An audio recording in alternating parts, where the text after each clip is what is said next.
আমাদের বাঘটা কিছুক্ষণের মধ্যে চলে আসবে। খাওয়া খাওয়াচ্ছে আরামুদা বাইরে, নাইম আছে খাওয়া খাওয়াচ্ছে। বাঘটাকে এখন নিয়ে আসবো আমি। ও শেরু, আসো তো, আমি কাজটা সেরে নিয়ে আসি নাকি। এই শেরু না না না, আমার সিটে চড়ে গেল। আমি কাজ করছিলাম, আমার সিটের উপর শেরু চড়ে গেল। মালিককে ডিস্টার্ব করিস না, আয় আয় আয়, আমার কাছে আয়, আমার কাছে শেরু।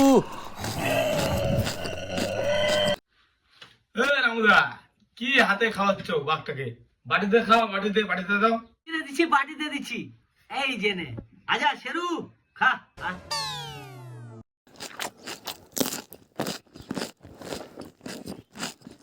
আর কথাটা মনে রাখে, এরপরে হাতে খাওয়া না, ঘটিতে খাওয়াবে, নাহলে আঙ্গুল কামড়ে নিয়ে হাত ছুটে দেবে।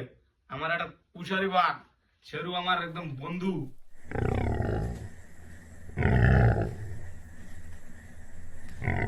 আর ওর খাওয়া দাওয়া হয়ে গেলে বাইরে নিয়ে চলো, ওখানে বুনিয়াদপুরে যাবো, গাড়িটা নিয়ে আসো, ওকে আমি যাচ্ছি।